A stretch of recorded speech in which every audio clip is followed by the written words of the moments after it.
Hello students, मैं engineer Sonu Kumar आप सभी लोगों का आज की इस वीडियो में स्वागत करता हूं।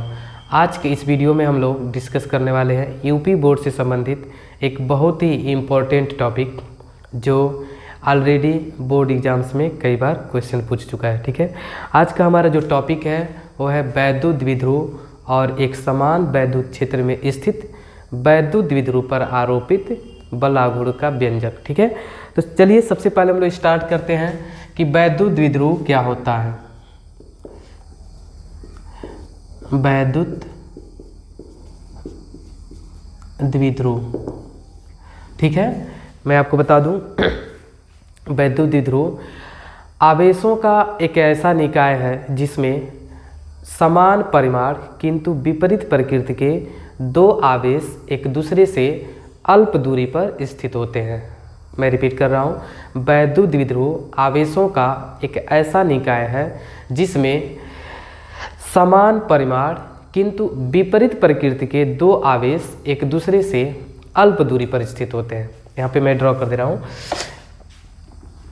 यहाँ पर समान परिमाण किंतु विपरीत प्रकृति के दो आवेश एक माइनस क्यू और एक प्लस क्यू एक दूसरे से अल्प दूरी पर स्थित होते हैं।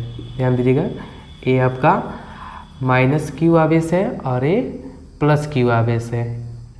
तो यह जो निकाय बन रहा है यह एक वैद्युत द्विध्रुव कहलाता है। ठीक है, यहाँ पर देखिए इस द्विध्रुव में जितना माइनस में आवेश होता है उतना ही प्लस में आवेश होता है।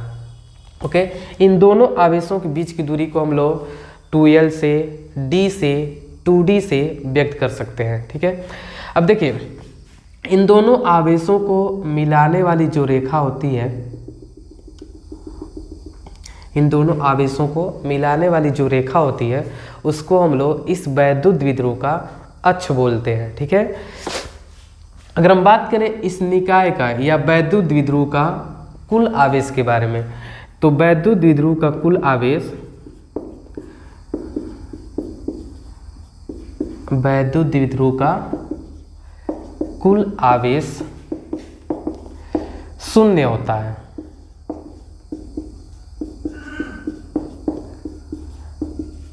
ठीक है, वैद्युत द्विध्रुव का कुल आवेश कितना होता है? शून्य होता है। जैसे देखिए यहाँ पर जितना माइनस में आवेश है उतना ही प्लस में आवेश है। अगर इन दोनों आवेशों का हम लोग कुल योग निकालें तो शून्य आएगा। ठीक है, तो ये ध्यान दीजिएगा, वैद्युत द्विध्रुव का जो कुल आवेश होता है वह शून्य होता है। ठीक है, अब हम लोग बात करेंगे वैद्युत द्विध्रुव से संबंधित एक बहुत ही इम्पोर्टेंट भौतिक राशि का, जिसको हम लोग वैद्युत द्विध्रुव आघूर्ण कहते हैं। वैद्युत द्विध्रुव आघूर्ण, तो वैद्युत द्विध्रुव आघूर्ण क्या होता है? तो ध्यान दीजिए, वैद्युत द्विध्रुव आघूर्ण एक भौतिक राशि है जिसका परिमाण किसी वैद्युत द्विध्रुव के किसी एक आवेश और उसके बीच की दूरी के गुणनफल के बराबर होता है। वैद्युत द्विध्रुव आघूर्ण एक भौतिक राशि है जिसका परिमाण वैद्युत द्विध्रुव के किसी एक आवेश और उसके बीच की दूरी के गुणनफल के बराबर होता है। इसको हम लोग P से प्रदर्शित करते हैं। वैद्युत द्विध्रुव आघूर्ण को हम लोग P से व्यक्त करते हैं। ठीक है, जो यहाँ पर भौतिक राशि P है यह एक सदिश राशि है।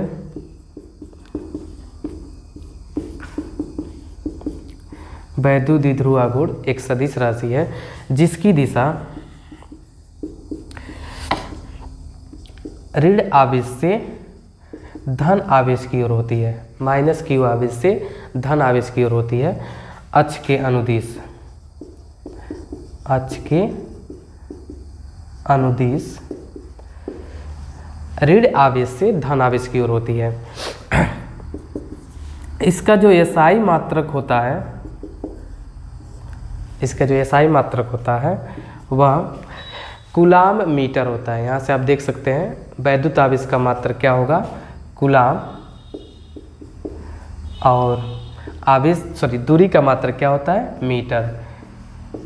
वैद्युत द्विध्रुव आघूर्ण का जो मात्रक होता है कूलाम मीटर होता है, जिसको हम लोग डीबाई कहते हैं, अथवा डीबाई। ओके, इसका जो विमीय सूत्र होता है, विमीय सूत्र, वैद्युत द्विध्रुव आघूर्ण का जो विमीय सूत्र होता है वह LTA होता है। यहाँ से आप देख सकते हैं आवेश का जो विमा होता है AT होता है और दूरी का जो विमा होगा L। तो यहाँ से वैद्युत द्विध्रुव का आघूर्ण का जो विमा होगा वह LTA होगा। ठीक है, ओके। चलिए अब हम बात करते हैं वैद्युत, एक समान वैद्युत क्षेत्र में स्थित वैद्युत द्विध्रुव पर आरोपित बल आघूर्ण। ओके,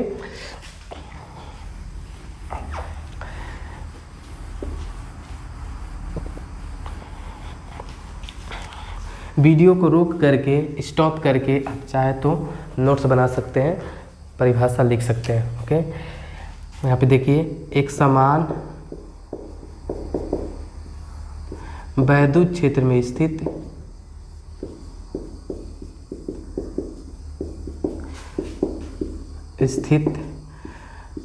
वैद्युत द्विध्रुव पर आरोपित बल आघूर्ण।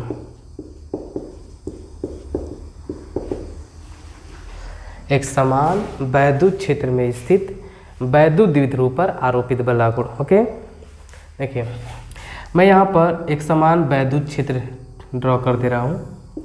ये जो समांतर रेखाएं हैं, ये समांतर जो रेखाएं होती हैं एक समान वैद्युत क्षेत्र को प्रदर्शित करती हैं। यहाँ पर जो वैद्युत क्षेत्र का मान है E है। ओके, और इस वैद्युत क्षेत्र में एक वैद्युत द्विध्रुव AB स्थित है। इस वैद्युत क्षेत्र में एक वैद्युत द्विध्रुव AB स्थित है जो क्षेत्र की दिशा से थीटा कोण पर रखा गया है। यहाँ पर जो A वाला आवेश है -Q है और इसका मान कितना है +Q। ओके, इस वैद्युत द्विध्रुव आघूर्ण की जो दिशा है वह -Q आवेश से धन आवेश की ओर है।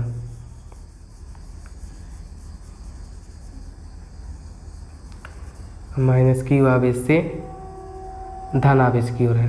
ओके, और दोनों आवेशों के बीच की जो दूरी है वह 2L है। ओके, ध्यान दीजिएगा यहाँ पे।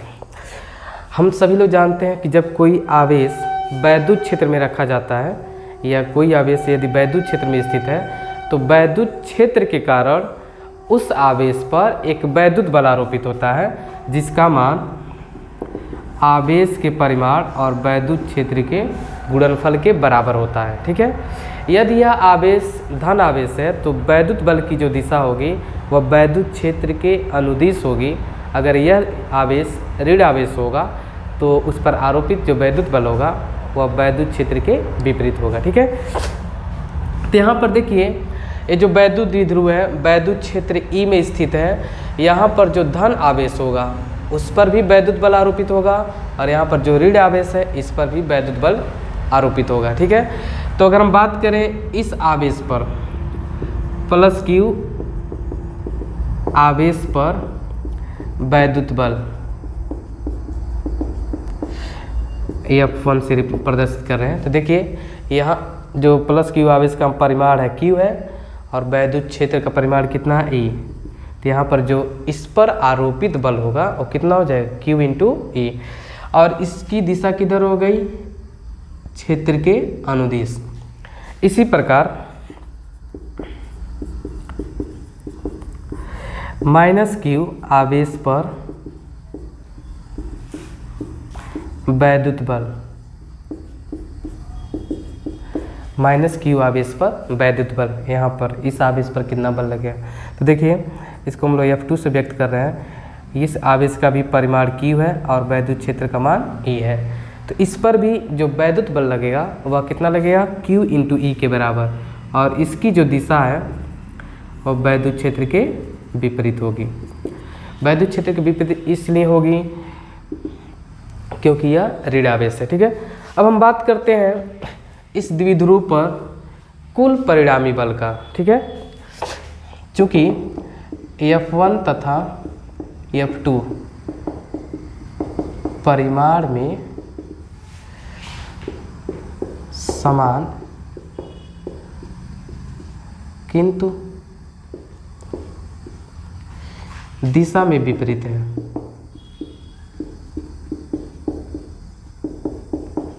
विपरीत है। अतः द्विध्रुव पर आरोपित परिणामी बल, ठीक है, F। ध्यान दीजिएगा, इस द्विध्रुव पर वैद्युत क्षेत्र के कारण जो बल आरोपित हो रहे हैं F1 तथा F2, इन दोनों का जो परिमाण है समान है, लेकिन दिशाएं क्या है, विपरीत है। देख लो भाई, यह जो आवेश है ऋण आवेश है, तो इस पर जो वैद्युत बल लगेगा वह क्षेत्र के विपरीत लगेगा, और कितना लगेगा, Q × E।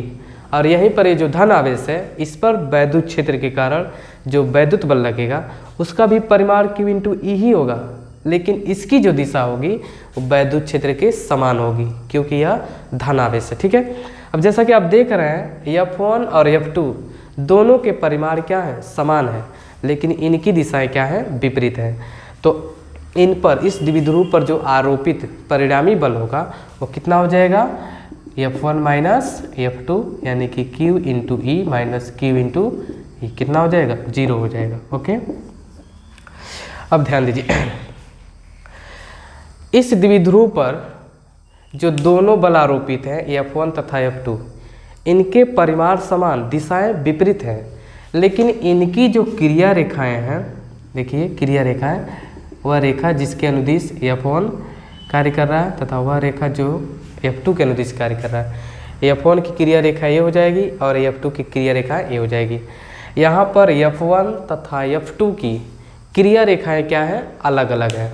ठीक है, अतः यह दोनों बल मिल करके इस द्विध्रुव पर एक बल युग्म का निर्माण करते हैं, जो इस द्विध्रुव में एक बल आघूर्ण उत्पन्न करते हैं, और यह बल आघूर्ण इस द्विध्रुव को घुमा करके वैद्युत क्षेत्र की दिशा में लाने का प्रयास करता है। जैसे यहाँ पे मार्कर है, यह मान लीजिए धन आवेश है और ये क्या है, ऋण आवेश है।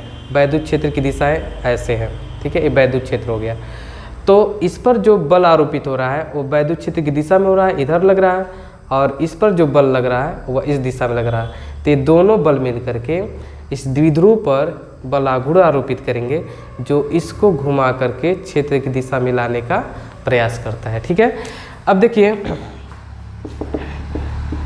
F1 तथा F2 की क्रिया रेखाएं भिन्न हैं।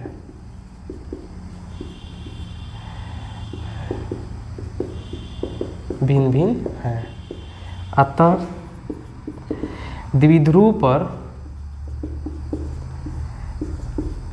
आरोपित बल आघूर्ण,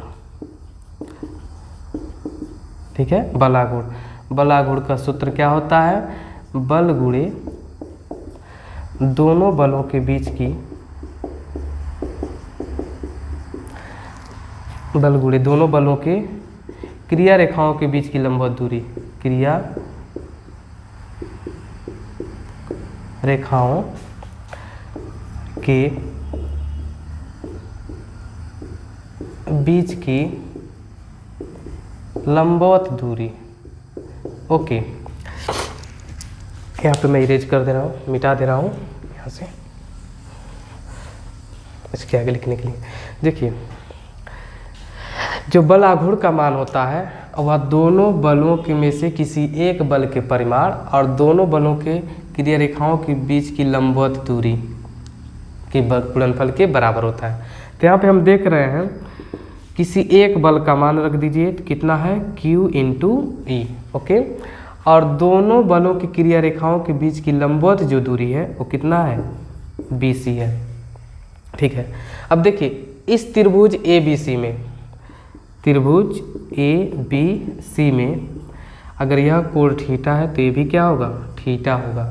आप देख पा रहे हैं त्रिभुज ABC एक समकोण त्रिभुज है, और इस समकोण त्रिभुज में इस कोण के लिए BC क्या होगा, लंब होगा, ए बी क्या होगा, कर्ण होगा, और ए सी आधार होगा। तो अगर हम लोग इस त्रिभुज में साइन थीटा लिखें तो साइन थीटा इक्वल्स टू क्या होता है, लंब बटे आधार। ठीक है, तो लंब कितना है बी सी और आधार कितना है ए बी। ओके, यहाँ से बी सी इक्वल्स टू हो जाएगा ए बी साइन थीटा, यही वैल्यू रखी। सॉरी, अब ए बी का वैल्यू आप देख रहे हैं, ए बी के बीच की दूरी कितनी है 2l, तो यहाँ से हो जाएगा 2l sine theta, B C equals to हो जाएगा 2l साइन थीटा। ओके, अब आगे हम लोग रखते हैं। देखिए यहाँ से टाउ इक्वल्स टू हो जाएगा q into E into 2l sine theta. इसको हम लोग q इंटू 2l इंटू ई साइन थीटा लिख सकते हैं। और जैसा कि आपको पता है q इंटू 2l जो होता है इसको हम लोग वैद्युत द्विध्रुव आघूर्ण बोलते हैं। क्या बोलते हैं, वैद्युत द्विध्रुव आघूर्ण, और p से व्यक्त करते हैं। तो q इंटू 2l की जगह अगर हम लोग p रख दें तो यहाँ से जो फार्मूला मिलेगा बल आघूर्ण का वह हो जाएगा पी ई साइन थीटा। ठीक है, अगर द्विध्रुव को थीटा कोण पे रखा गया है तो उस पर आरोपित जो बल आघूर्ण होगा वह पी ई साइन थीटा के इक्वल होगा। ओके, जैसा कि पता है जो बल आघूर्ण एक सदिश राशि है और वैद्युत द्विध्रुव आघूर्ण भी एक सदिश राशि है और वैद्युत क्षेत्र भी एक सदिश राशि है। तो अगर इस फार्मूले को मैं सदिश रूप में लिखूं, सदिश रूप में, तो यहाँ से देखिए सदिश टाउ बराबर हो जाएगा सदिश P क्रॉस सदिश E। इस सदिश रूप में बल आघूर्ण का सूत्र हो गया। ओके, अब देखिए इस सूत्र से संबंधित मैं कुछ महत्वपूर्ण बिंदु बता रहा हूँ। ठीक है, महत्वपूर्ण बिंदु। ओके, पहला देखिए, यदि द्विध्रुव वैद्युत क्षेत्र के समांतर हो, वैद्युत क्षेत्र के समांतर स्थित हो, तब थीटा इक्वल्स टू कितना हो जाएगा 0 डिग्री। ठीक है, यह धन आवेश मान लीजिए और इसको ऋण आवेश मान लीजिए। तो अगर ये वैद्युत क्षेत्र के समांतर होगा तो थीटा का मान कितना हो जाएगा 0 डिग्री, और उस कंडीशन में जो टाउ होगा वह पी ई साइन 0 डिग्री, और साइन 0 डिग्री का वैल्यू कितना होता है, कितना होता है भाई, अरे यार 0 होता है। तो यहाँ से टाउ इक्वल्स टू कितना हो जाएगा 0। इस कंडीशन में टाउ कितना होगा 0। ओके, सेकेंड पॉइंट देखिए,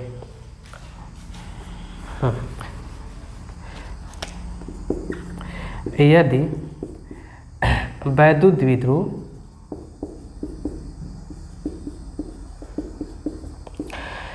वैद्युत क्षेत्र के लंबवत हो,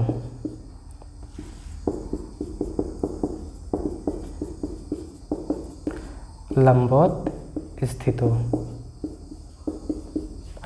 तब यदि जो वैद्युत द्विध्रुव है वह वैद्युत क्षेत्र इधर है, इस द्विध्रुव को अगर हम लोग ऐसे रख दें, देखिए वैद्युत द्विध्रुव को ऐसे रख दें तो यह वैद्युत क्षेत्र के लंबवत हो जाएगा, और उस कंडीशन में थीटा कितना हो जाएगा 90 डिग्री होगा, और जो टाउ होगा कितना हो जाएगा पी ई साइन 90 डिग्री, और टाउ का जो वैल्यू होगा पी इंटू ई के बराबर होगा, क्योंकि साइन 90 डिग्री का वैल्यू कितना होता है 1 होता है।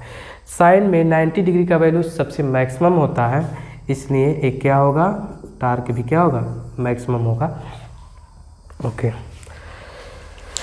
ओके, उम्मीद करता हूँ आपको ये वीडियो से कुछ न कुछ सीखने के लिए मिला होगा।